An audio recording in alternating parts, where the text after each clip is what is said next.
Welcome and good evening to another segment of Mixing It Up. My name is Barry Ross, and I hope everybody appreciated this video. I had a very close relative send me this today, and I thought it was so befitting with everything that I talked about in the last year about man's inhumanity to man, all the injustices we inflict upon each other, all the greed that we're living with, and the state of affairs in this city today is so befitting this video. I want to talk a little bit more about that later, but I just wanted to, again, welcome you to the show, and we certainly need to applaud Minister Malik Shabazz for the wonderful show that just preceded this show, where he had the one and only Honorable Dave Bing on this evening for the first time at this community station. So we're very proud of Minister Malik and all the work that he does, to say the least, and all the other great organizations. This evening I have on tap some great guests. I have a very close friend of mine. I think it's safe to say Minister Leon Jones, who's going to talk a lot about his life, where he's come from, and what he's doing today.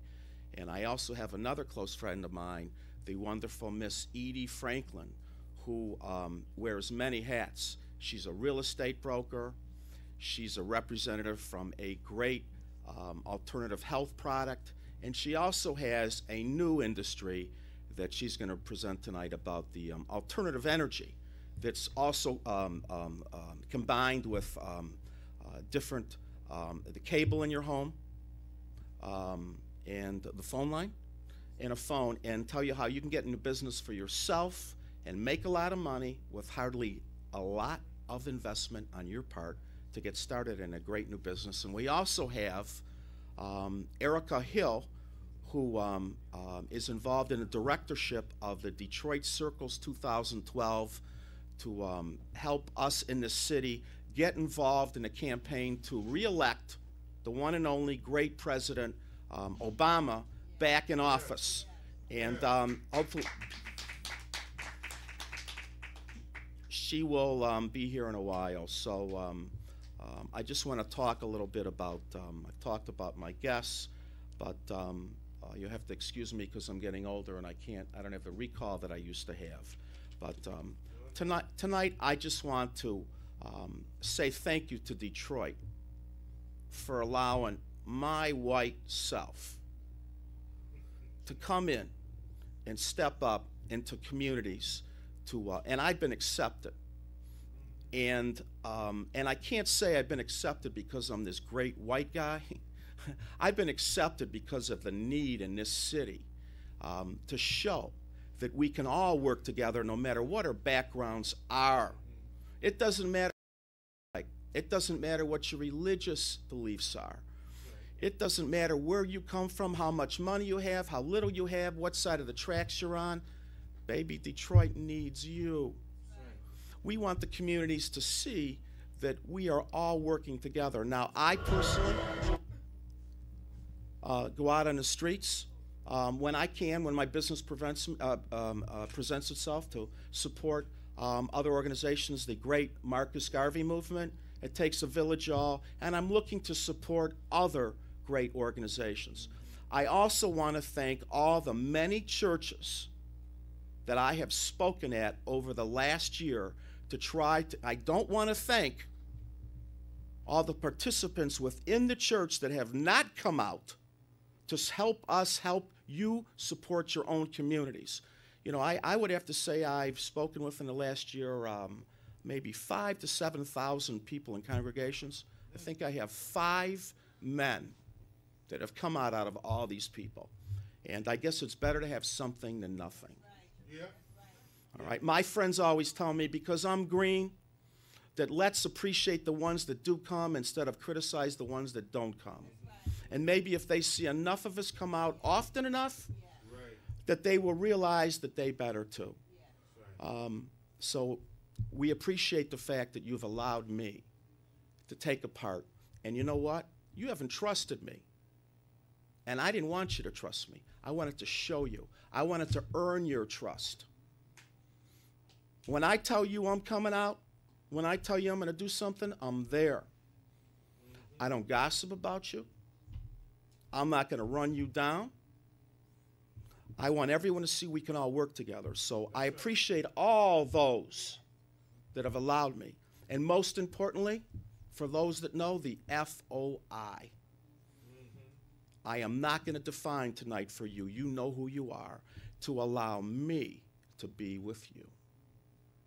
That's rather unprecedented. That's a miracle. It shows us today the level of disparity when you allow a white Jewish cat from the suburbs that grew up in Detroit to come out with radical groups and allowed me. I feel I'm privileged. And I have to say, I'm not ashamed to say I cry.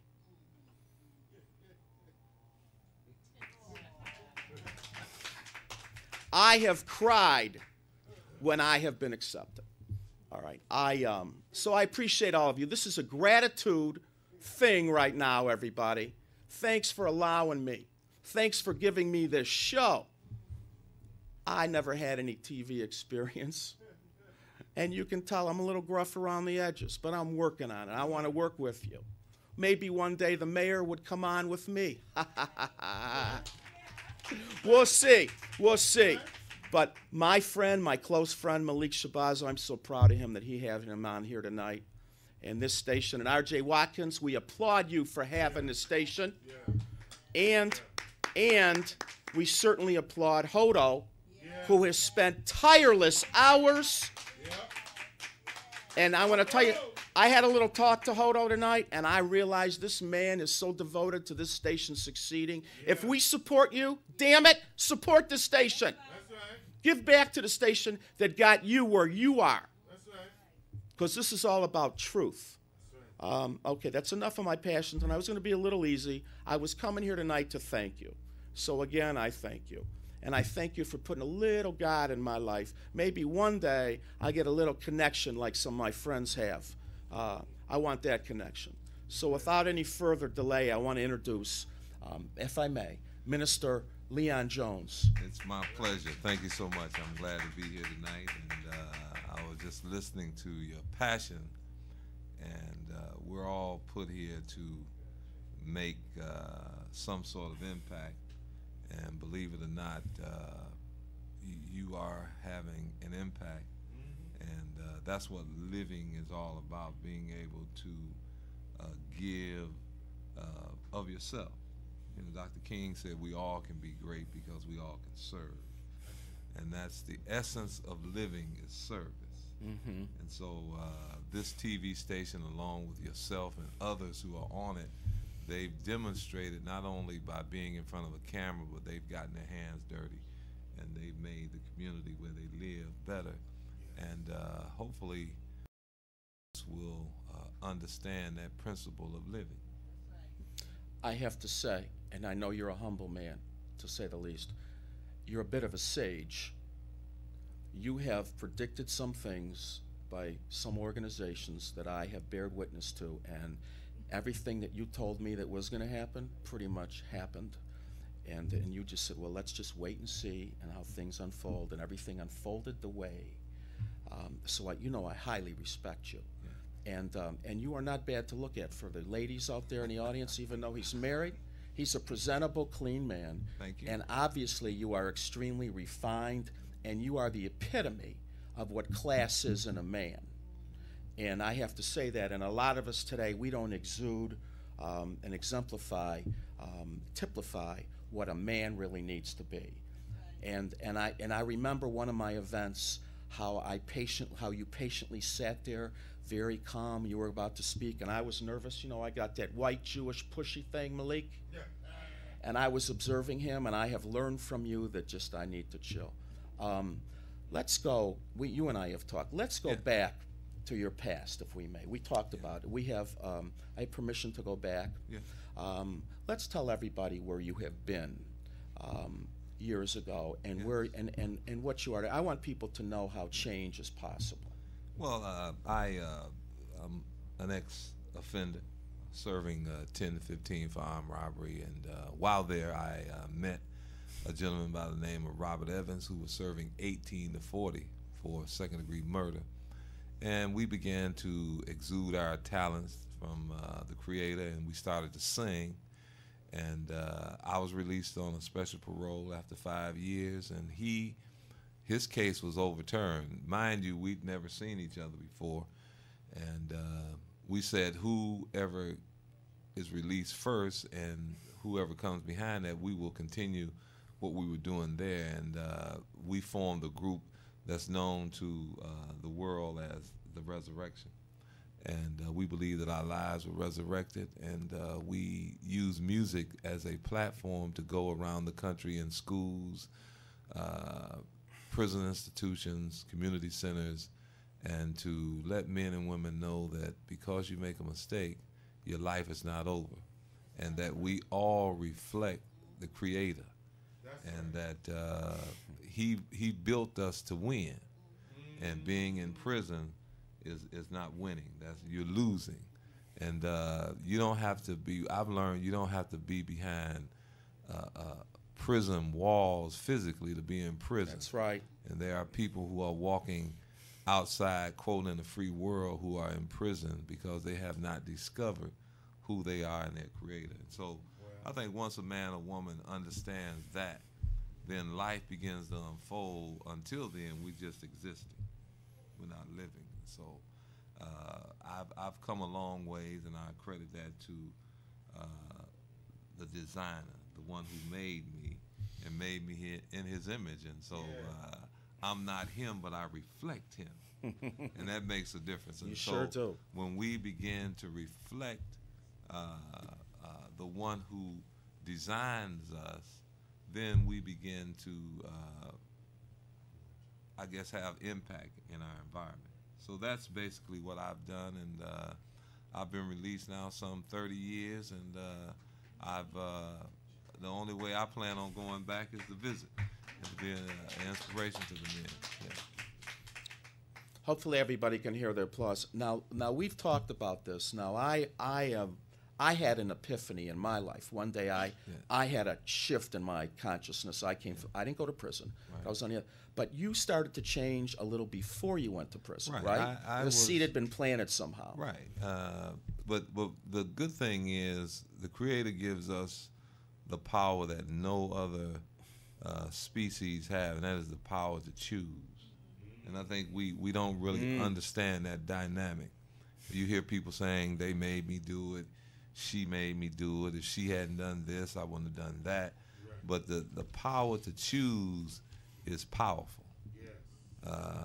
And so we once we learn that we're in control of ourselves, no one can move you off your square unless you allow them or give them permission. And so would you repeat that, please? Yeah, no one can move you off your square unless you give them that. And so when you look at the Creator, no matter what people said to him as he walked on the earth, he understood his purpose, his mission, and so he was not moved by that. And so I think when we begin to understand those things, then we could walk through this life just as he did. We have a call. Let's take a call. Caller, you're on the air. Good evening. Hello? Hi, how are you? I'm good. What can we do for you? You watching the show? Yeah, I'm watching. Do you have a question or a comment or statement, opinion? Yeah, a statement. Okay, can we hear it? Yeah. Run it. What I is like the show. You like the show? Yeah. Thank you very much. And have you been watching it for a while? Yeah, for a little minute. All right. Did you watch the Minister's show before mine? Yeah. Okay. What'd you think? You saw the mayor? Yeah, I liked it. Yeah, I liked it when the mayor was on. Okay. You like our mayor? He's doing a good job too. Okay. What do you think about Minister Malik Shabazz? Yeah, he's straight. Yeah, he's straight. Yeah, he certainly is straight. All right. Anything else? No, that's all. All right. You want to say your name to everybody, or you want to keep it on the down low? J-Rock. Pardon me? J-Rock. Daryl? Daryl, how old are you, Daryl? 17. 17? Yeah. Okay. Are you? Well, I'm proud to know you. I'm proud to have you call into the show. All right. You still in school? Yeah. Okay. How's it? You still in high school? Out at the. Southeastern. You're graduating this year in 2012? Okay. You know what? You know what? Yeah, that's great because I didn't graduate. So I'm proud of you. Thank you for calling. Listen, I want to give you my phone number. Can I do that? Yeah. You ready? You ready for it? Yeah, I'm ready. 248-417-9696. All right? You call me later on tonight. I'm up until 3 o'clock in the morning. All right? Good night. Are you still there? All right. All right, I will. Leon, let's talk about choice some more because people don't know. You know, like I state all the time, I was on drugs. I didn't know I didn't have to use drugs until they told me that. As dumb as that sounds, and we don't know what kind of choices we have. How can you impale this concept on people? It's so important. I mean, you know, there's certain things that come up in the course of the day. Yeah. You don't have to respond to them. Right. What do you do when stress comes up and you want to give someone a piece of your mind, or you want to act out, or what do you do? They turn it over? What I do for some of my stress, I'm a long distance runner, so I can run 10, 12 miles. Or I'm a songwriter. I write. I express my feelings on paper, and then I just turn it into music. Then the most important thing, I go home to my family after a rough day, and my kids say, "Daddy, I love you," and my wife give me a hug. Oh, that's beautiful. That helps, I guess, anyone with any sanity gets through a rough day, because we all face challenges. And when we don't realize we have a choice, and that's part of the problem in our society today, people don't realize that they have viable choices. For instance, our current president, he's done everything but say, "I'll come and put money in your pocket for you to go to school." I mean, he's done everything but that. But people are not taking advantage of that. But yet we'll sit back and blame others or other ethnic groups, when really at the end of the day, the onus falls on you. I read a book, "Is God a White Racist?" And the premise of the book was, no, God is not a racist. I mean, what he done for someone else, he'll do for you. That's it. And That's it. you have to realize that. The brain that he gave Asians, he gave African Americans. The brain that he gave African Americans, he gave Koreans. And so if you get my point, but you must engage yourself. You must fight through the barriers. And most of us, we don't want to fight because it's easy to lay down and let someone dictate to you.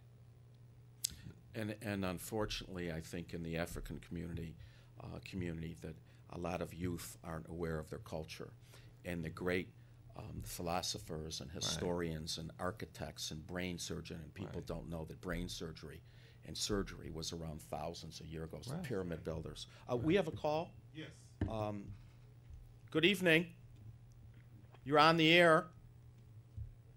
Hello? Good evening. Hi, how are you? Fine.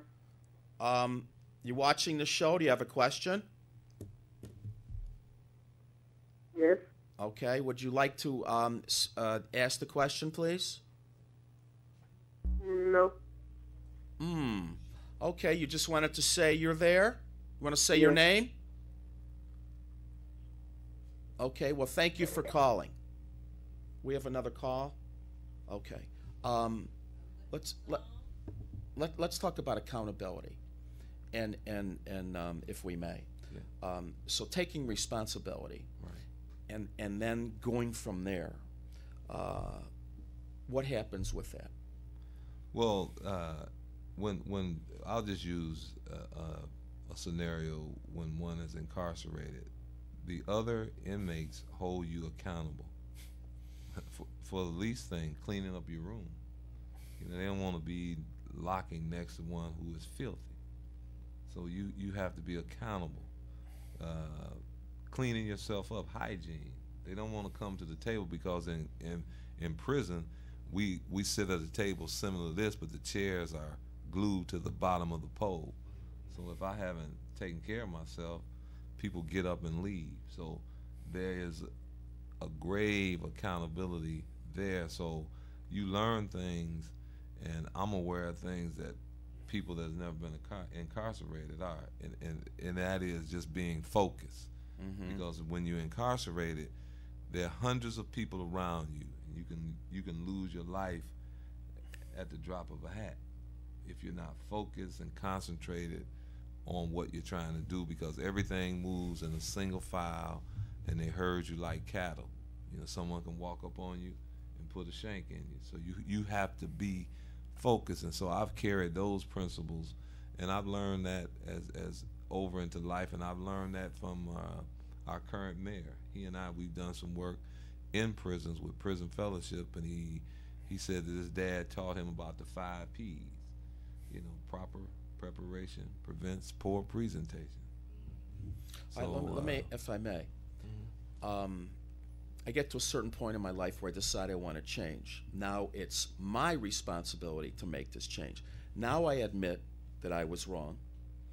I did a certain act or a deed in my life, and now I want to change. So I'm responsible for this change now. This change is not going to just occur to me. So I have to admit, I'm asking him, discussing. Yeah. I have to admit I was wrong, whatever it was, and now make that shift. And it's my responsibility to make this change. Right. And every day you live with the responsibility of having to be whatever you want to be as a better person, whatever that might be, right? For instance, policies change, principle doesn't. You know, God, I mean, the principle is God is love. That's not going to change no matter what I do, no matter what you do. And so knowing that it's the same way in life, I'm governed by principle. And the highest principle is love. And if I love you, then I'm not going to steal from you. If I truly love you. If I love Minister Malik Shabazz, if he drop $100, I'm not going to put my foot over. Love says notify him and let him know that he dropped $100. It's the right thing to do. See, that principle doesn't change, but if I'm not governed by principle, then I'm going to distract him, and when he walk away, I'm going to pick his $100 up and say I was blessed. You see how fickle we are? Oh, God bless me, but no, God was trying to develop your character by letting you know that you still have some thievery in you, by allowing him to drop the 100 to show you yourself. But we don't see it that way. We see it as, oh, I got over. And so we live our lives, even as adults, we live our lives like that.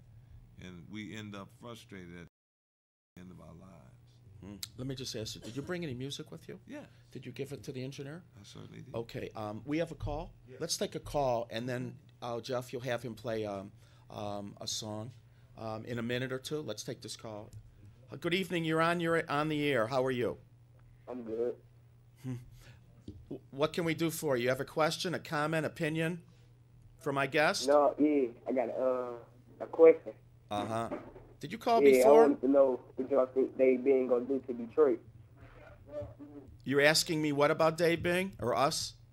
I said, what do you think he's gonna do with Detroit? Hopefully, he's gonna prevent us from going to the emergency manager. And all our prayers in the city need to be that we're going to come up with a plan, execute it, and we're not going to have to go into control under the reign of one human being. And that's my greatest hope.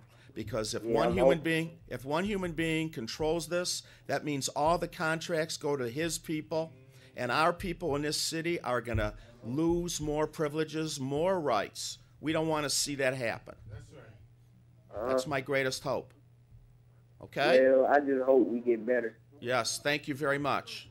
You're welcome. Let's hear a song real quick. This is Minister Leon Jones. What's the name of this? I think this is Spread Love. Spread Love. Need that more than anything.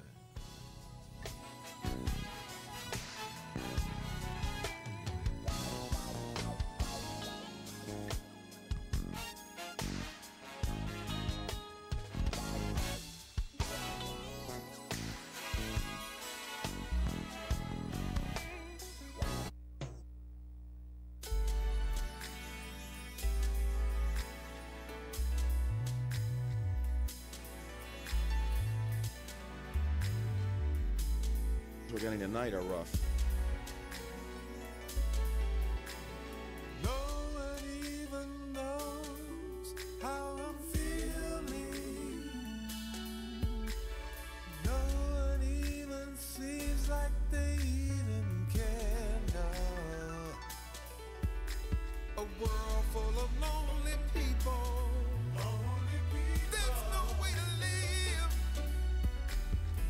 So for our father's children, we must give. Spread love all over the world. Gotta have your love, can't live without it. Spread love all over the world. Said we need it, we just gotta have it.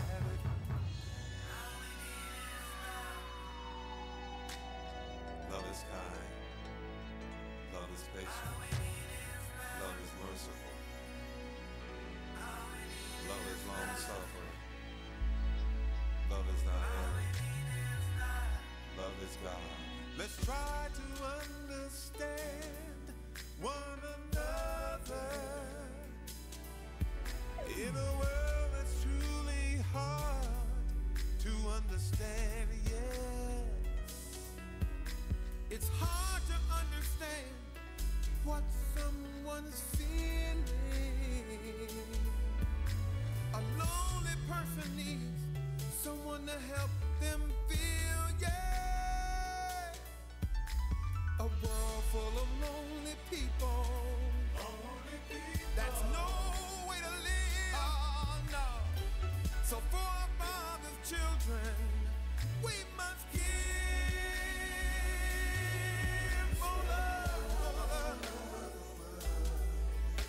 Gotta have your love. We can't live without it. That is by my great friend sitting next to me, Minister Leon Jones, who's been recording for several years, and this is available to the public. Yes, it is, yeah. Thank you. Thank you. Tell them the name of this. Give them some contact information where they can buy it. And The name of the CD is Nothing New Under the Sun. You know, we think we do something new, but it's been done before. So we thought that was a fitting name. And it's available at God's World and at your local stores in Detroit. It's a great CD, great piece of work.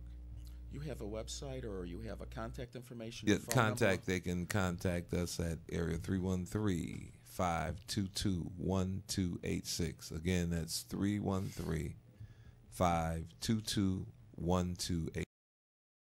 You can tell he's been around, ladies and gentlemen, repeating himself. I appreciate you're here. Thank you. I appreciate you taking the time out of your It's busy my life pleasure. and coming here. Thank you very much. And Thank you, sir. I certainly love you as a friend and all the great work you do. We're Thank going to take a short break, and we'll be right back. Stay. Okay. Owens had Narcotics Anonymous come and talk to our class about meetings that can help people stop using drugs.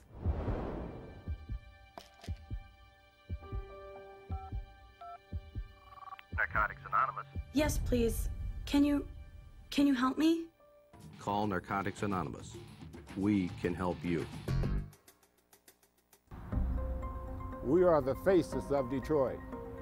We are the faces of Delray. We are the faces of Delray. Governor Snyder wants to put us out of our homes by building a bridge in our front yard. Homes where we raised our families. A community where we buried our loved one. Delray is struggling, but it's not lifeless. It's a community of hopes and dreams. Governor Snyder. Invest. Not destroy.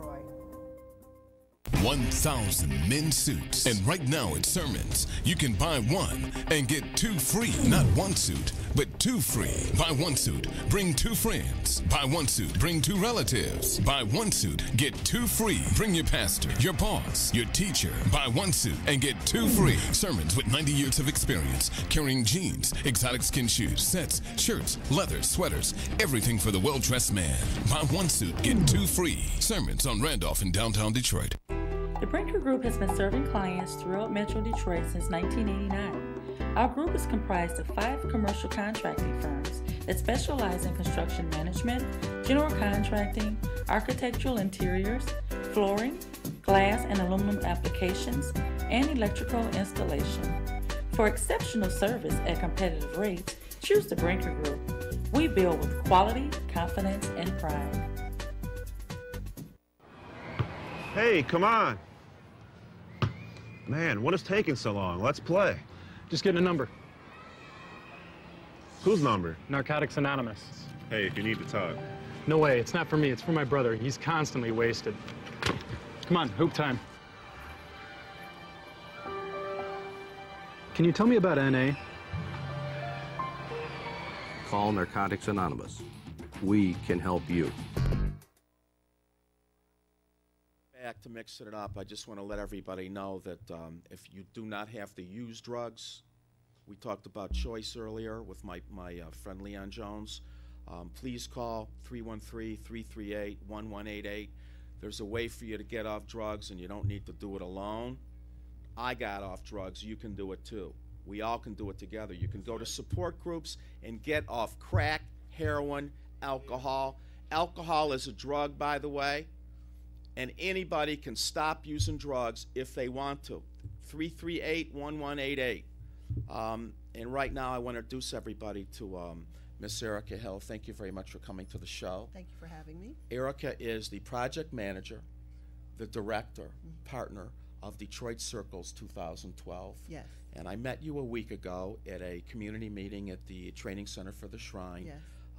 And I was very impressed with what's going on trying to, now I want to understand this.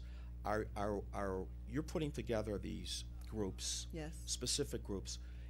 We want to register people to vote, right? But we also want to, what's really the crux of what you're trying to do with this organization? The crux of the organization is to re-elect our president, President Barack Obama. Thank you. That's what we wanted to hear, everybody. That's what we wanted to hear. Indeed. So we have an uphill battle because of all of the, I call them divisive issues that are put out there that clouds our vision and makes us forget how important he is as our president and how important he is to help us in our community do what we need to do to succeed. So the purpose of Detroit Circles is to kind of go back to a little old school community organizing, if you will, and put folks back into their own living rooms, into their own conversations, and having each other talk to one another about what's important to us. So Detroit Circles starts with one circle. We started with the UAW and a group of folks that said, we are going to allow you to come into our homes and have these conversations. And so we have these conversations one circle at a time. So what we do is we ask people to sign up and host gatherings in their homes. All they have to do is in the seats, get the people there. We ask them for 25, but 10 or 15 is good. And we show up, we do a presentation, and we ask them three things. We ask them to donate. As our community, historically, we have not always put our money where our mouth is. And so one way that we can have investment in our presidential election is by putting our money in that election, because there's no way the president can win without finances. And so we ask people to make a donation. Our donation amount is $25. However, if you have 5, we'll take that. And these monies are going to the campaign They itself? go directly to Obama for America. Under Detroit Circles, we have a group that we are registered with the campaign, and so we do take those funds and we donate them 100%, go directly to the campaign. So this is public knowledge. Anybody that wants to find out the trail or where this money's going can? Absolutely. Okay, so it's straight up legit, and anything that comes to the station is going to be legit. So let's say I host a meeting in my home. Yes. What might I expect to be some of the dialogue? What can people out here look forward to happening in my home, other than having some coffee and treats? Well, actually, you don't even have to have coffee and treats. That's an extra. That's what you decide to do. But what we do is we come and we set up and we play a video from the president. And and the video explains the challenges that we have in our upcoming election in 2012. And then we have dialogue with the people that are in your home. The reason that we decided to have home gatherings and gatherings of small gatherings is because if you invite people into your home that have challenges such as foreclosure and unemployment and and healthcare issues, then we can talk about those issues and we can talk about what the president's platform is for those issues, and we kind of dispel some of the myths that are out here that are preventing our community from voting for our president. So we just want to have those conversations. We talk about the economics, we talk about health care, we talk about unemployment, we talk about foreclosure, and all of them are related. You know, in Detroit, we're having a tough time now. We know that there are people that have been foreclosed on because they've lost their home and they're living with their grandmother or their aunt or their uncle. And so we want to have those conversations with them. And many of those people are not registered to vote. So we want to register them while we're there. And we also want to identify polling places while we're there as well. So we can do all that in the comfort of your home, your workplace, your worship place. Wherever you want to have it, we're there, and we are excited about making sure that our community is informed about re-electing our president. Well, first of all, I have to tell you how proud I am that that this is going on in the city, and how proud I am for you to take out your busy schedule and come here. What's the president's rating right now overall? I know he's been having some obstacles, to say the least. The Republicans don't want to give him nothing. No, they're going to block it, even if it means they can't get something. That's correct. But he's having a tough time. He is. Since he's been in office, so much has been blocked. Yes. He's got a rough rating right now. He's got a rough rating right now. The last time I checked it, it was around 36 or 7%, which is not very good. Interestingly enough, in our last circle that we had on Saturday, there was a young lady who spoke about going to the gas station and have a conversation with a gentleman that worked at the gas station, and she asked him, did he support the president? And he said, well, the first time I did, but now he signed a bill about slaughtering horses. And so, she kind of took a step back and said, well, what do you mean? And she took the opportunity to grab him and to really approach him with some other issues, to say, that's politics, and whatever that issue is a very small issue compared to the issues that really you need to be concerned about. And so, yes, his rating is pretty low right now. But one thing that we want to do in Detroit circles is to build that awareness so we can help improve the information that people have. It's very easy to forget. We were all motivated in 2008, where everybody was excited. We talked about change and all of that. And the reality is, just like in our local politics, nothing happens overnight. Mm-hmm. And so we have to understand that the president has a rough road ahead of him. And he inherited so many problems that people don't understand. That's correct. He cannot bail out what Bush did. Yes. Listen, people, there's, my producer, Jeff Lewis here, who's a major activist with voting and a lot of other pertinent things going on in the city. He had said that we had approximately a 10% turnout in the city. Well, not only is the turnout bad, a lot of voters don't even understand the proposals, and just don't feel you're giving something by voting and not knowing what you're voting on. You could do more of a disservice by voting the wrong way than not voting at all. It's a double-edged sword. That's right. So are you going to educate people on the issues? Can they come to people's house and learn what it means? Absolutely. Because a lot of people have no clue. We have another issue, and I know I'm sort of getting off, but a lot of people are afraid to register because it shows where they live. Yes. A lot of people are wanted. Mm-hmm. A lot of people have bill collectors coming after them. I mean, what can we do in this? We need some kind of amnesty for voters somehow. All right, there's an election coming up. Yes. We're not coming after you because we know where you live. Yes. We're going to give you the president. We need the president to get in office the right way. We need you to come out and support this and learn the issues. Yes, and that's very good. That's a very good point, and that's another reason why having these conversations in your home, where you can have those conversations with the people that you know, because it's about trust.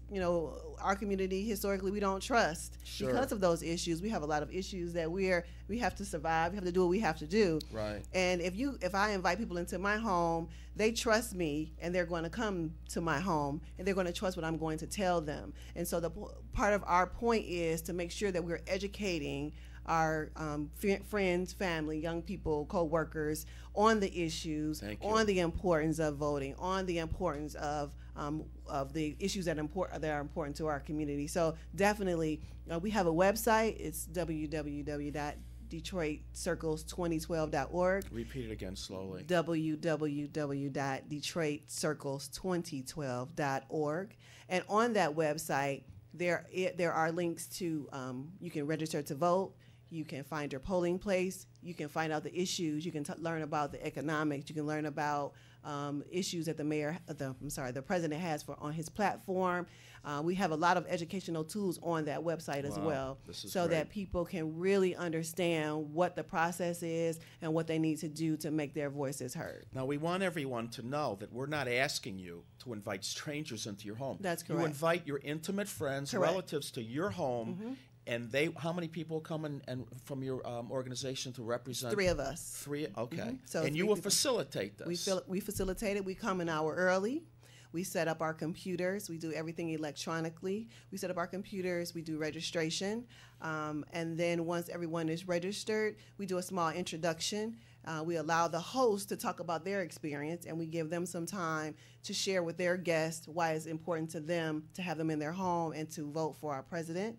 And then we show a video, and then we talk about some issues. We do questions and answers, and then we ask people to host a gathering, make a donation, and to also volunteer. I want to make a commitment right here, right now, to you and your group and the people listening, that I will offer a free facility sometime next year that will seat at least 300 to 700 people. Wow.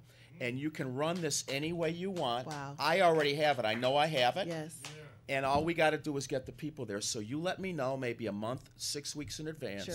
It's going to be in the Eastern Market District, and I'm sure some people here already know what I'm talking about. Okay. I want to have it. If you want to bring other groups into this, absolutely. You want to bring this group, that group, groups that seem like they're viable. Yes. Put them all in one room, and we could have like a big seminar. Absolutely. And unite them all together. Absolutely. So I'm committing right here, right now on TV. Thank you. I don't know, February, March, April, we'll talk about it. But I'm putting my money perfect. where my mouth is. Okay, and that's people good. know me. I wouldn't make a commitment if I wasn't going to follow through. Okay. And we'll have some kind of refreshments for them. Absolutely. And then maybe we could pool all those monies in that one big place at one time. Yes. And throw them your way. You have Yes. a contact number for Yes, we have a contact. The contact number is 313-618-9614. That's 313-618-9614. And they can also reach us by email at info, that's INFO, at DetroitCircles2012.org.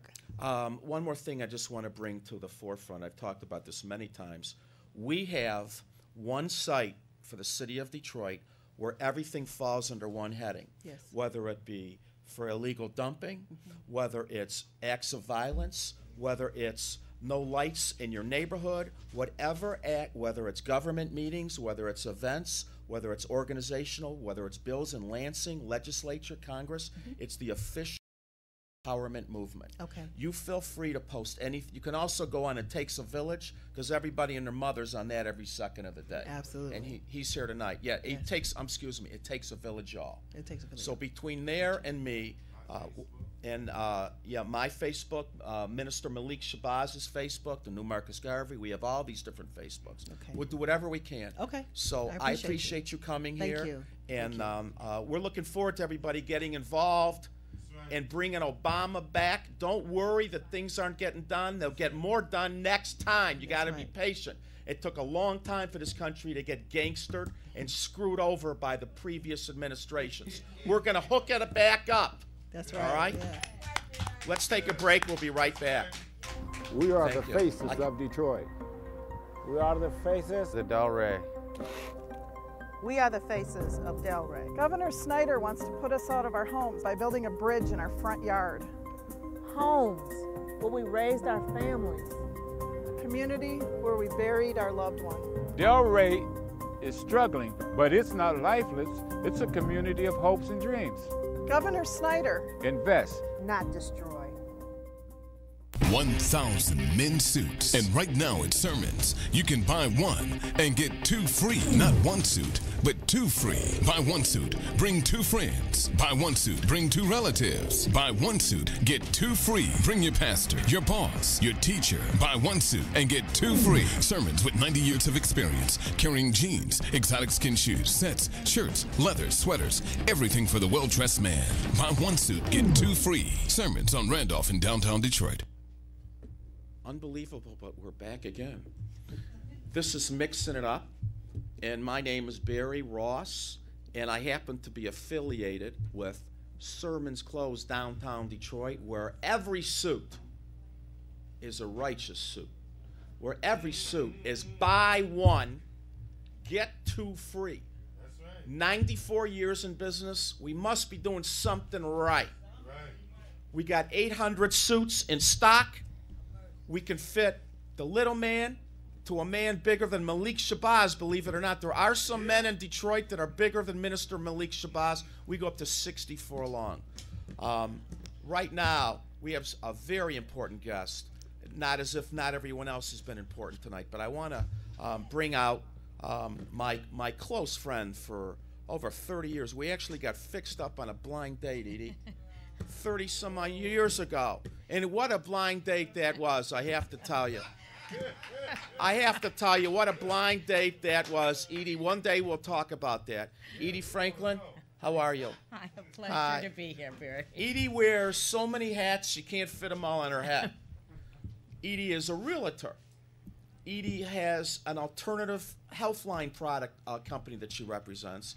And there's more, but tonight she's here representing the combo deal that you have distributorships available for the energy, the what is it, satellite TV? Well, really, what it is, I'm really grateful to be able to be here tonight, because after Mayor Bing was on and everybody is talking about choice and change, and we know what's going on in our city and how badly we need things to change. And I think I have I've been lucky enough to be exposed to something that I think is really a solution for the city and for people to have choice and be able to do what they want to do with their own lives. I mean, it's really going to give power back to the people. Let's talk about an alternative way to make a living. Okay. Let's talk about the people that don't have a job, that don't have the ability to get a new job, and are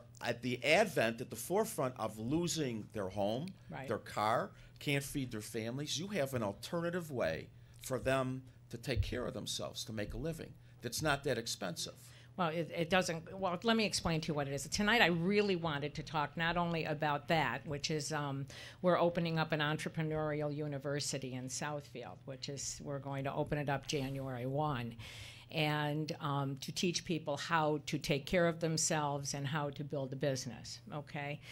Tonight I really wanted to speak about a fundraiser program that this company that I'm involved with is doing, and it's truly a phenomenal fundraiser program.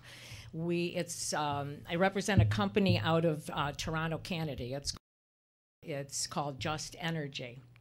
And it is the largest supplier of energy to North America. And they have just come into the United States.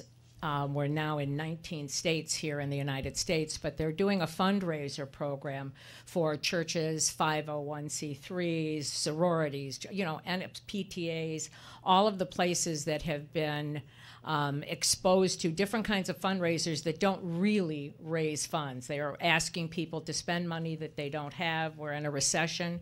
This is a program that we offer home essential products, things that people are already using, and the company. Like what? What does that mean? Well, it means it's energy, your electric, your gas. In the homes. In the homes, in your homes. DirecTV. We have a phone service for like a home hardline service, kind of like a Vontage or what have you, a voice over IP. We also have a program for your cell phone where you can download and not have any roaming charges. But just so, if I may, just so you understand, everybody that's watching the show, these are offered at a discount rate.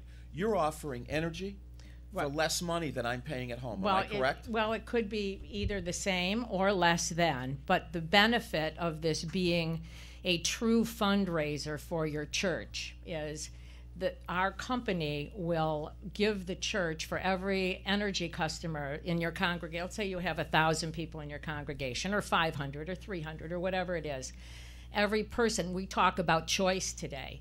Since the advent of deregulation, you know, when telecommunications deregulated and there was MCI and Friends and Family, this is very similar to that. It's an unprecedented. We're a publicly traded company that because of deregulation, people now have choice. So instead of using the local gas company, you can buy your gas through Just Energy. And doing that, or your electricity, and in doing that, the organization will get I don't want to say a commission, but they'll get money rolled up off incentives. They'll be incentivized $4 for every time somebody pays their bill, anywhere from $2 to $4. But if I may, again. So people, yeah, go ahead. If as well as you're offering this to the church, individuals can get into this as a distributorship and offer it to their friends and other friends. Right? Absolutely. So how does that? If I don't mean to veer off, but I want the people to know out here that don't have a cent, that don't have a lead on a job. What can they do, if I can? Okay. What can they do to get involved? Well, these are the viewers. Okay. All right. Well, one of the things, and they can call me at any time at 248-229-6021. And I can talk to them about it. We have a program where we will teach you how to be the CEO of your own company. We will teach you how to get into entrepreneurship and refer your friends and your family to use this energy program or direct TV or a telephone service. All right, let's say I have DTE. Okay. I have Comcast at home. Right. And I have a phone line. Okay. And now I'm assuming, I come to you and I say, okay, I want to do this. What happens in my home? I convert my energy to your company. Correct. I change it over. Correct. I still have the same kind of power. Exactly. But is it somewhat discounted a little bit? What it is, the way that it works is I can't guarantee that it's discounted. Okay. So it's the same or less. It's either less than or equal to. However, you are going to be paid a percentage consistently. Okay. By the people that I get involved in. That's exactly right. Okay. So right. now how much is a distributorship, so to speak? It's not a distributorship. What you're paying is the way our company works is. You would pay $299 for the education, for going to the university, for learning how to do this. $300, but the following week you're going to get paid. We pay weekly, $100 off when you sign up. And, you know, I mean, this is stuff that I will explain to you if you want to call me on the telephone, and I can tell you about it in detail. Okay. So that's 248. I just want to tell it again. 248-229-6021. And one of the things that's really important, especially, this is, you know, when you think about young people that are coming out of college or high school and they think they're going to go out and get a job, you know, and the jobs aren't there because older people are taking their opportunity for someone. We don't do a background check. We don't do people that are coming out of prisons, out of jail, that are on parole. Wonderful. We don't do any of that. We just teach you how to take care of yourself and build a business and gain self-respect. You have a choice. I always try to convey things to people. I want to make sure that everyone understands, just so I can understand, because I'm slow and I didn't graduate high school. Okay. And I flunked the first grade. Okay. So I just want to understand. Now I sign up. I'm Correct. just asking you, I sign up. Right. And Shaniqua over here, that's Malik's favorite friend. Yeah. I want to give her an opportunity. Right. So she buys it. Right. She buys the plan. Now she sells her cousin, all right, Mary Kay. Right. And so on and so forth. And all the way down the line, but you're how does it work? Okay, you're trying to describe almost like an MLM marketing company. We are not. We are a publicly traded company, and the publicly traded company pays to acquire customers. They have a dollar amount that they are paying for customer acquisition. Like I said, they're a very socially conscious company. We're the largest supplier of green energy in North America. We're the largest supplier. You can look us up on the Toronto Board of Exchange. And we are building our territory. We're only in 19 states in the United States. and growing by leaps and bounds, okay? So it's not a traditional MLM company like you're talking about it. We're paying for acquisition of customers. All right, we have to sort of wind it up, but okay. Okay. So I won't guide this. Give them your contact information. Okay. Again, please call Edie, and I guess they could come to the meetings. They're free. There's refreshments. Right. Are there any meetings coming up soon, or? Yeah, they can call me, and I will give them the information. It's 248-229-6021, and I will explain to them everything that they need to know. You have a website, Edie, correct? You're referring this to your website or email? Just right. call me. I want you to post this on the official Detroit Empowerment Movement. Okay. All this information so people can avail themselves to this kind of opportunity. Right. And then we'll have you back and we'll discuss you can discuss the fundraisers that you're doing and people can get involved. Right. We have another few seconds. Anything you want to just give your contact one more time? Yeah, 248-229-6021. And I just want to say one thing about that we are very, very interested in talking to the faith-based community, because for so many years the faith-based community has been pilfered by people that we don't have the money to pay our bills, and yet we're telling them to buy stuff that they don't need. And what we're offering is an opportunity for the church or the organization or whatever to make sustained money month after month after month, because people are always going to pay their energy bill, their light bill, and their food bill. All right, we're going to help you get involved in the churches. Thank I know you've asked me before, but I am also, when I commit on the air, I'm going to make some calls for you and to some of our church friends, and we appreciate you coming here. Thank you for having me. And I love you. I love and I you support too. you, and I honor you. And Edie just moved into a new house, and I want to kick her out and move in myself because it's so nice. And one day we're going to come over to Edie's house. She's going to invite everybody over.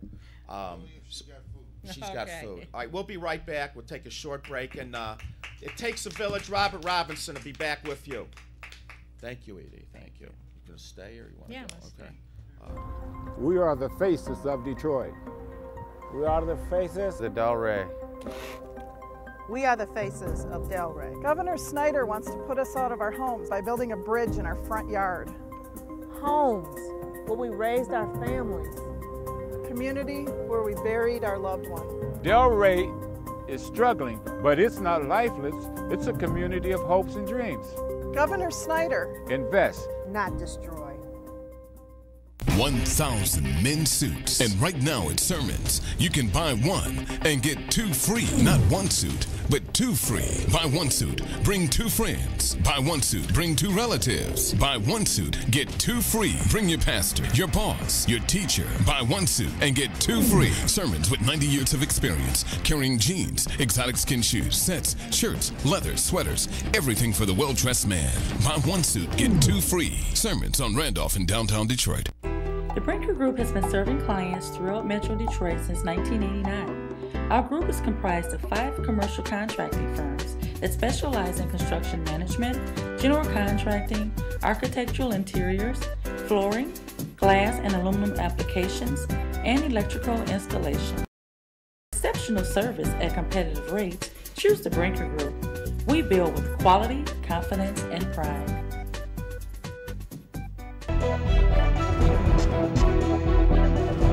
You're watching Power Talk on your community TV station, UHF TV 33, Detroit, Highland Park. Welcome back, everybody, to Mixing It Up. Before we get into the Village Corner, I just want to remind everybody that we encourage you to call this show. You don't have to be afraid. We need your questions so we can alter the show and we can take your opinions, suggestions. By the way, you see the numbers going across the screen, but check it out, 313-868-0342, 0351-4336. You might take a couple calls this evening if you're so inclined. Right now, I'm going to turn the show over to my close friend, Robert Louis Robinson II. It Takes a Village, y'all, founder. And we want everyone to know that Robert Robinson lost a very close first cousin. They buried him the other day, am I correct? Yesterday. And we encourage your prayers for the family, and everyone in the city of Detroit is related to Robert in one way or another. And we look alike, so I'm his distant cousin. All right, Robert, take it away. You're funny, Barry. Yeah, actually, since Barry spoke on it, I do want to take time out to say thank you. to everybody that sent their prayers to my family. I lost one of my first cousins. His name was Anthony Holston, and we had a homegoing service for him yesterday that was like no other. You know, we had Marvin Winans stop through yesterday. Twinkie, Dorinda, and Karen Clark came through and tore the church up. You know, and the good thing too was that my cousin, he was one heck of an organ player. You know, and that's actually how he died. He died in church playing the organ. And but you know, like I said, what I find to be pretty comforting about him dying in church playing the organ was that he died doing something that he loved doing in a place that he loved being. And it was, I'm telling you, it's rough, but it's a good thing, you know, that he is who he is. So thanks, Odo. And yeah, but it's and the thing that got me about the death of my cousin, I'm gonna show you how small the world is, and it's proof positive why we should be careful how we treat each other, because we don't know who we are to each other, you know. And the thing that got me, we were out searching for Robert Butts, and I was with his family, and as we were going through, some of the other family members came up, and they were asking me, was I Anthony Holston's cousin? I was like, yeah, it's my cousin, and because they were with Church of God in Christ. So it's just amazing how many people knew him that I wouldn't have any idea that knew him until he passed away. And I find that happening a lot. You know, we were out, Jeff Lewis, Brenda Hill, myself, we were out on Grand River and Livernois passing out flyers for Robert Butts. We were passing out flyers for Little Bianca, and we were also passing out flyers for Kalisha Madden. And we had someone else come up there with us and sit in Wendy's and talk with Jeff and myself, excuse me, about how her daughter was missing. And I mean, this is just a thing that's getting to me, how often we're out here and we don't realize how many people are missing. You know, when I talk with people, I tell them, you know, it's not that we're doing anybody a favor by getting out looking for the missing people or trying to assist somebody in getting the info out about a murder. It's our job. We're supposed to be out here doing these things. When these things happen, I watch other communities, when it goes down, everybody comes out, but we won't. What's so different about Detroit that we can't take the time out to come and look up our missing for the child? Look at everybody when they came out looking for Little Bianca. The one thing we, Brenda Hill, myself, Jeff Lewis, are making sure, along with Minister Malik Shabazz, is that once someone else comes up missing, we don't forget that there's somebody else out there. We want to make sure that we keep that information fresh. So we're kind of working on a project with Crime Stoppers to make sure that we keep their information fresh. When somebody else comes up missing, you don't forget about them. We want to keep their info out. So what we're doing to get this to work is that when someone else comes up missing, we keep the families in touch with each other. We're working on that to get a support system to where when one person goes out and they're passing out, they're not just talking about their particular person. Even though they're very concerned about that, they have a community sense to where they want to make sure other people are getting theirs out. That's the one thing I loved about being out there in the cold with the Butts family, standing out there on the corner of Livernois and Grand River. We were passing out for Kalisha Madden, who is the mother of 6, who is still missing. We were passing out for Little Bianca, and we were also passing out for Robert Butts Sr. So it's our job. It's not like I said, I'm going to say this every time, we are not doing anybody a favor. We are doing what we are supposed to be doing. We can do it. We can get out here in the neighborhoods and do that. We don't have anything over it, do we, Gabe? Good, because I don't want to. But, you know, I don't know. But then, like, the thing is with Barry, with Minister Malik Shabazz, and I like talking about that because if you're in Pastor Ovella Andreas, Terry Strick, and with Sheor, you know, the whole key thing is that if we're trying to go for peace, nobody's asking anybody to change what they do. If you're genuinely going for peace, it doesn't matter who you're working with if all of your goal is to reach peace. Right. So we have to sit back and do what we have to do to get these things going because, you know, too many of us are writing off our kids. So my whole thing is, and I keep saying, I say it every show, we want to make sure we don't write the kids off, because who are you passing the reins to when you sit here and put the kids off and make it where they're not getting involved? If sometimes, even with my own kids, I make them come with me. I have them come out and see it, and I trust me, at the end of the day, they see something and they appreciate it. You know, we get out and we see somebody out there. I've even seen it with my own kids. They laugh at somebody who's homeless. I made them listen to the song by Perry, I Have No Place to Go. Right. You know, because these things happen to people not because everybody's lazy. It's just that the jobs aren't there. I know a lot of people like myself, union bricklayer, certified welder. 5 years I was out of work. I had to thank God that I had enough talent to be able to go out and do some things on my own. But what if I didn't have it? You know, not everybody's job is like a handyman type service where you can go out and do that. So we gotta be careful on how we treat people, because like we're all just one paycheck away from being in that situation ourselves. So we gotta make sure, half a paycheck. You're right about that. But you know, the key thing is to get a support system. If we go back to being like we were when we were kids, showing our kids there's nothing wrong with being in your community, getting to know your neighbors, instead of just knowing the neighbors that are 2 or 3 houses to the left or the right. Learn everybody on your block. Barter. Learn how to trade your services. Right. If you know how to do handyman work, help somebody out. If you know how to cook, you know, as you get to know your neighbors, you get to trust your neighbors. You don't have to worry about, oh, I'm not eating this, I'm not eating that. When you get hungry, you're going to eat it. So we got to get out there, get together, start doing clothing drives on your block.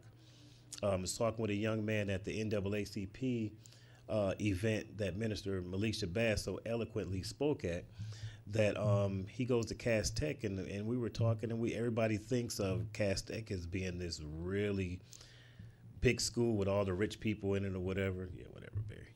And but the thing is, as we were speaking, I told him there's families that go to Cass that can't afford a lot of things. So starting in January, he and I are going to team up, and we're going to start doing a clothing drive to where they can get things together, and whoever needs the clothes, they'll be able to get them. So that's setting it where he can be a leader in his school, because he was just so concerned with how to get out and get in the community. Well, I won't recommend for everybody to go run in the streets, but if you could start something right where you are, you can make a difference. Sometimes just showing up and just being a part of something makes a difference. People are sitting back watching you. I'm going to just go to Barry. I'm cool. Wow, they giving me an extra minute. That's cool. That's cool. But yeah, the whole key thing too, and I wanted to speak on the thing before I forget. While we were on the search for little Bianca, Robert Butt Sr., and Kalisha Madden, I went to a lot of vacant homes. We got to do better. I had no idea in certain areas. I've seen them riding through some, but when you're walking and you're cutting through a lot of these places and stuff, we got people who are using vacant homes as their stash houses. Yeah. You can go into a house and all you see in there are furnaces, a room full of, you got a room full of hot water tanks, a room full of stolen equipment. You got a house that looks with no windows, but you go down the basement and there's a locked door down there. Now, why do you have a locked door in a vacant home? I'm nosy, so I kicked it in. It's somebody's dope spot. So y'all, we got to get out and start paying attention to these things and bring about it. If you would care about your neighborhood, don't worry about telling on somebody. I'm not gonna let you come in my neighborhood and have free reign. So I'm gonna tell about it. So we need to get more people into that mentality. Develop a village mentality to where you care about every aspect of what's going on around you. Yes. Yes. I want everybody to know that I want everybody to realize that I have felt the value in this man and in his organization so deeply and profoundly that's why he's here. That there have been times when whatever work I felt I was devoted to, that I have paled in comparison, and my importance was nothing compared to some of the work that these other great groups have done. And I don't mean to embarrass him, but that's why he's here. Now I just want to talk about something we haven't talked about. Apparently they brought in some cadaver dogs, and they got some traces of decomposition in the daddy's house of Bianca. Surprise, surprise. let's get on with this. I don't think any one of us are surprised, and we haven't had any public dialogue as to where we think the blame lies or what happened to the baby Bianca. But I believe we know what happened. And I wanted to talk about this now. You personally, and Brenda and Jeff, and I was out for a hot second, and I don't even feel I'm qualified to say I was even out because it sort of ended Sunday. But you were out every day with dozens of people looking for this baby, some kind of indication where the baby could be. And now we apparently, you and I were talking, there's a new plague going on with missing women.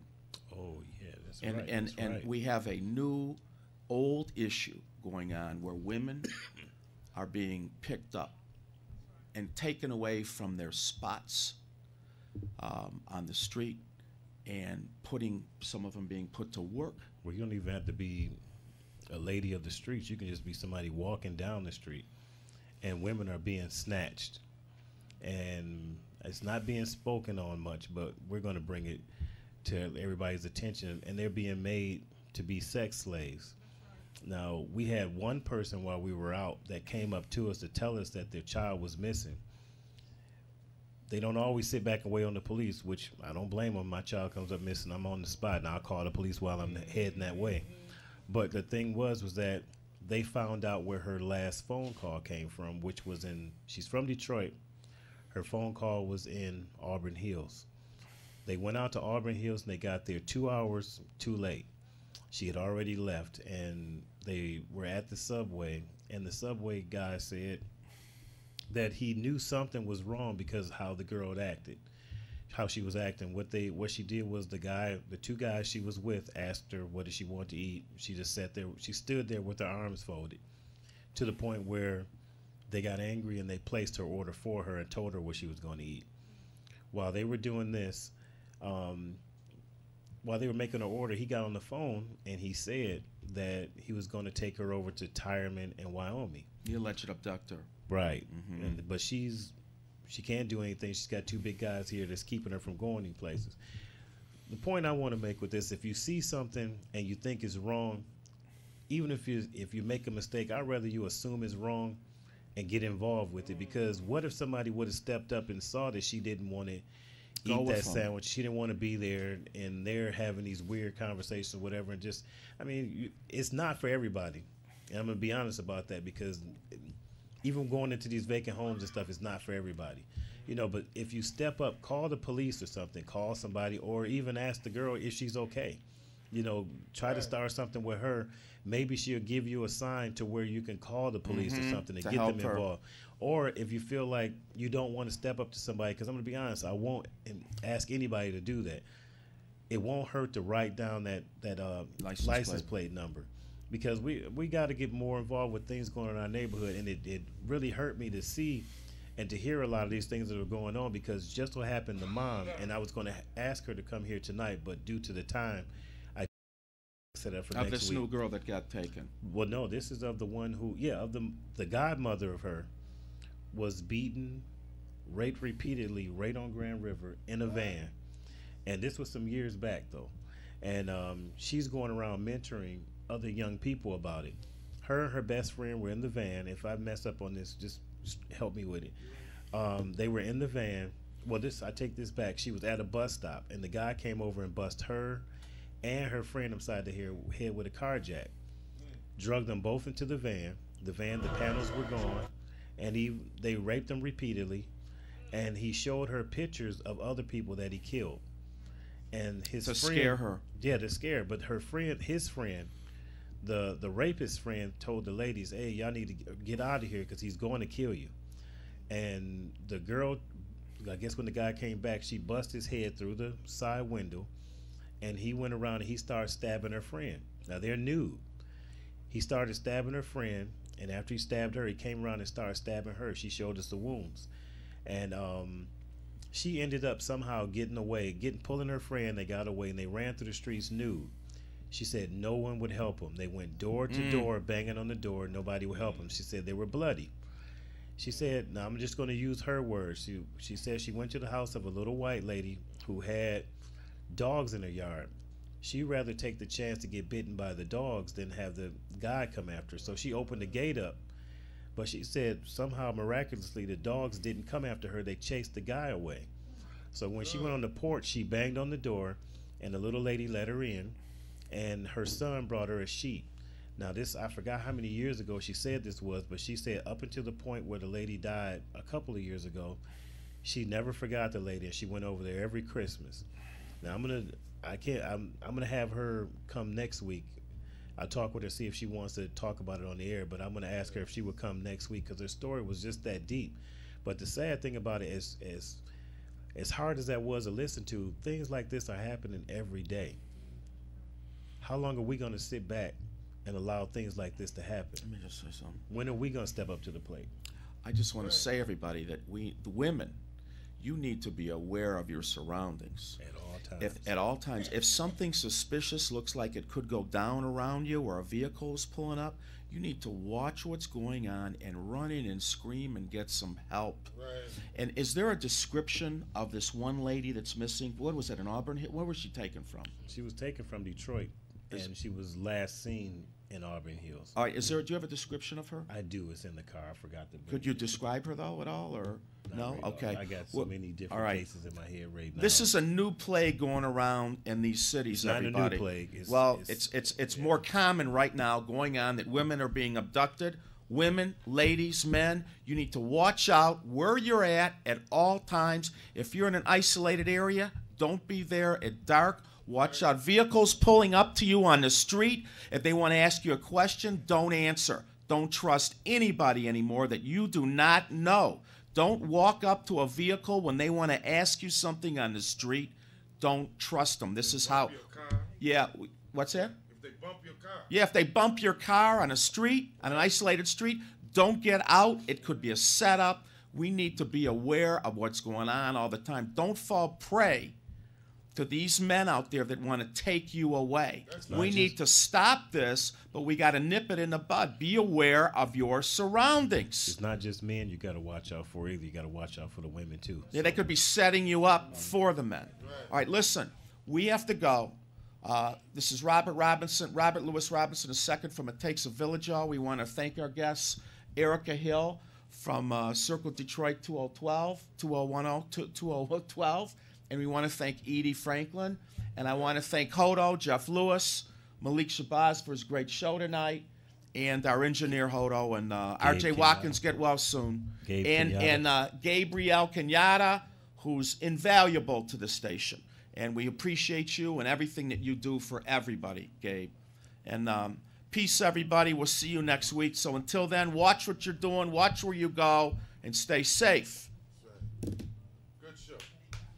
It's 9 p.m. on TV 33. Join me, Barry Ross, on Mixing It Up. We'll feature informative community organizations that will offer solutions to Wayne County residents in reference to employment, safety, and security within neighborhoods, job training, education, and mentoring programs. Tuesdays, 9 p.m.